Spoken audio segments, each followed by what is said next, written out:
Chapter 3. The Second of the Three Spirits. Awaking, Scrooge found himself in his bedroom. There was no doubt about that.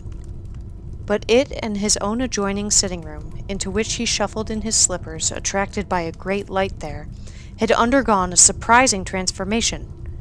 The walls and ceiling were so hung with living green that it looked a perfect grove.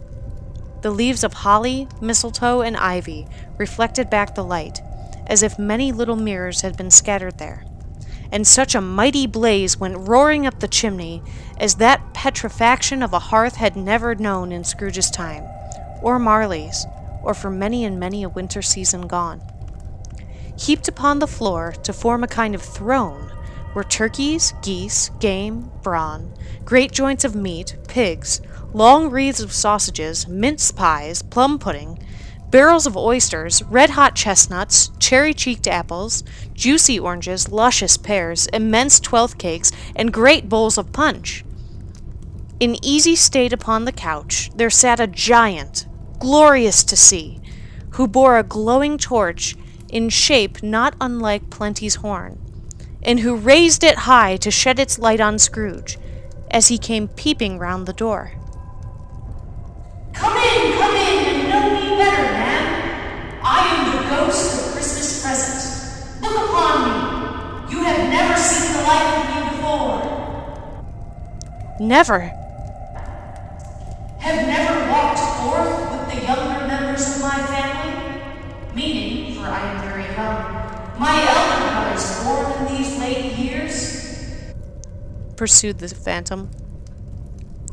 I don't think I have. I'm afraid I have not.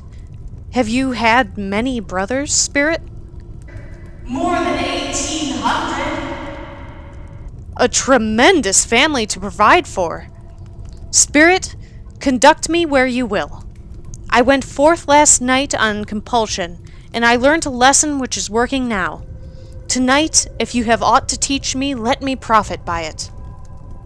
Touch my robe. Come in and know me better, man. I am the ghost of Christmas present.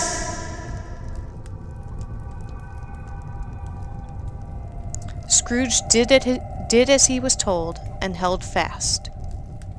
Spirit, take me where you will. So far I have learned a great lesson. I want to learn more from you. Then touch my robe, Ebenezer Scrooge. The room and its contents all vanished instantly, and they stood in the city streets upon a snowy Christmas morning. Scrooge and the ghost passed on, invisible, straight to Scrooge's clerks, and on the threshold of the door the spirit smiled, and stopped to bless Bob Cratchit's dwelling with the sprinklings of his torch. Think of that! Bob had but 15 bob a week himself. He pocketed on Saturdays but 15 copies of his Christian name. And yet the ghost of Christmas present blessed his 4-roomed house. Then up rose Mrs. Cratchit, Cratchit's wife, dressed out but poorly in a twice-turned gown, brave in ribbons, which are cheap and make a goodly show for 6pence. And she laid the cloth, assisted by Belinda Cratchit, second of her daughters, also brave in ribbons, while Master Peter Cratchit plunged a fork into the saucepan of potatoes, and, getting the corners of his monstrous shirt-collar, Bob's private property conferred upon his son and heir in honor of the day, into his mouth, rejoiced to find himself so gallantly attired, and yearned to show his linen in a fashionable park. And now 2 smaller Cratchits, boy and girl, came tearing in, screaming that outside the baker's they had smelt the goose, and known it for their own, and basking in luxurious thoughts of sage and onion, these young Cratchits danced about the table, and exalted Master Peter Cratchit to the skies, where he, not proud, although his collars nearly choked him, blew the fire until the slow potatoes, bubbling up, knocked loudly at the saucepan lid to be let out and peeled. "Whatever got your precious father, then?" said Mrs. Cratchit, "and your brother, Tiny Tim? And Martha weren't as late as last Christmas Day by half an hour." Mrs. Cratchit and the children were hard at work making their humble Christmas dinner. "Wherever are your father and Tiny Tim?" "Here he comes!" Mr. Cratchit put Tiny Tim down. The sound of his crutch clacked upon the floor. "And how did Tiny Tim behave?" "As good as gold." "There's father coming!" cried the two young Cratchits, who were everywhere at once. In came little Bob, the father, with at least 3 feet of comforter, exclusive of the fringe, hanging down before him, and his threadbare clothes darned up and brushed to look seasonable, and Tiny Tim upon his shoulder. Alas, for Tiny Tim, he bore a little crutch, and had his limbs supported by an iron frame. The two young Cratchits hustled Tiny Tim, and bore him off to the wash-house that he might hear the pudding singing in the copper. "And how did little Tim behave?" asked Mrs. Cratchit. "As good as gold," said Bob, "and better. Somehow he gets thoughtful sitting by himself so much, and thinks the strangest things you've ever heard.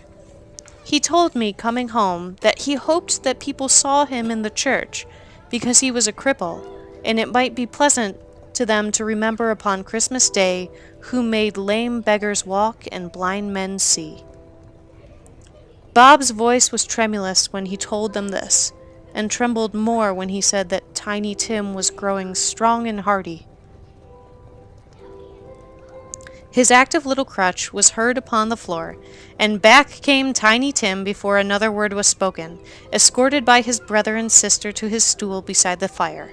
And while Bob, turning up his cuffs, as if, poor fellow, they were capable of being made more shabby, compounded some hot mixture in a jug with gin and lemons, and stirred it round and round, and put it on the hob to simmer, Master Peter and the two ubiquitous young Cratchits went to fetch the goose, with which they soon returned in high procession. Then all the Cratchit family drew around the hearth in what Bob Cratchit called a circle, and at Bob Cratchit's elbow stood a family display of glass, 2 tumblers and a custard top without a handle. These held the hot stuff from the jug, however, as well as golden goblets would have done, and Bob served it out with beaming looks, while the chestnuts on the fire sputtered and crackled noisily. Then Bob proposed, "A Merry Christmas to us all, my dears! God bless us!" which all the family re-echoed. "God bless us, every one," said Tiny Tim, the last of all. He sat very close at his father's side upon his little stool. Bob held his withered little hand in his, as if he loved the child and wished to keep him by his side, and dreaded that he might be taken from him.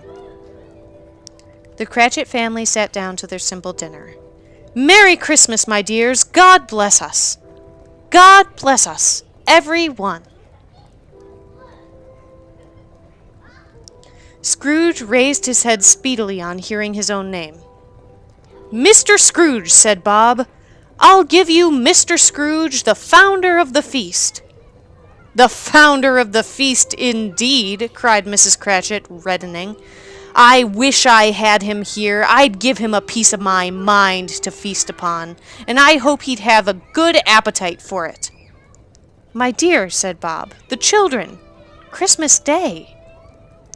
"It should be a Christmas Day, I'm sure," said she, "on which one drinks the health of such an odious, stingy, hard, unfeeling man as Mr. Scrooge. You know he is, Robert. Nobody knows it better than you do, poor fellow."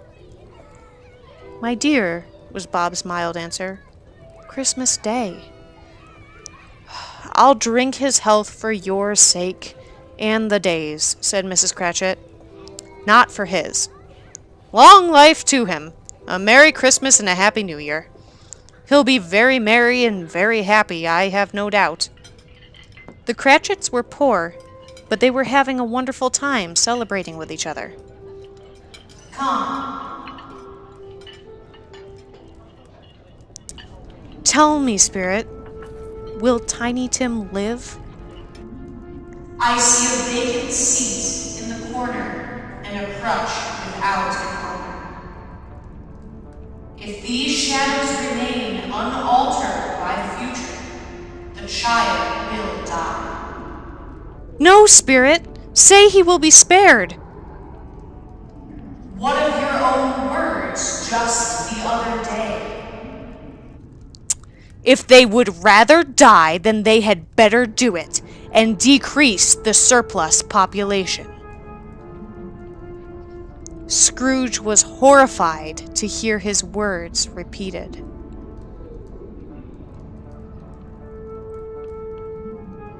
The ghost took old Scrooge to many places. They witnessed miners celebrating. Next, they visited a remote lighthouse. Even there, the workers were celebrating Christmas. And then upon a ship, Scrooge witnessed sailors enjoying Christmas carols and telling tales of Christmas past. Quick as a flash, the two were back in the city. Scrooge recognized the laugh of his own nephew. It was a great surprise to Scrooge, as this scene vanished, to hear a hearty laugh. It was a much greater surprise to Scrooge to recognize it as his own nephew's, and to find himself in a bright, dry, gleaming room, with the Spirit standing smiling by his side, and looking at that same nephew. Ha ha ha! He said that Christmas was a humbug? He believed it too? More's the shame for him. He said that Christmas was a humbug as I live, cried Scrooge's nephew. He believed it too. More the shame for him, Fred, said Scrooge's niece indignantly. He's a comical old fellow, said Scrooge's nephew. That's the truth, and not so pleasant as he might be. However, his offenses carry their own punishment, and I have nothing to say against him. Who suffers by his ill whims? Himself, always. Here he takes it into his head to dislike us, and he won't come to dine with us. What's the consequence? Indeed, I think he loses a very good dinner, interrupted Scrooge's niece. Everyone else said the same, and they must be allowed to have been competent judges, because they had just had dinner, and, with the dessert upon the table, were clustered around by the fire by lamplight. He may hate Christmas till he dies, but I will stop in to wish him a merry one every year. It might make him more generous. Ha ha ha ha! Scrooge's niece sat at the harp. Everyone had a merry time. Even Scrooge himself ended up enjoying the music. After tea they had some music, for they were a musical family and knew what they were about. But they didn't devote the whole evening to music. Here's a new game, said Scrooge.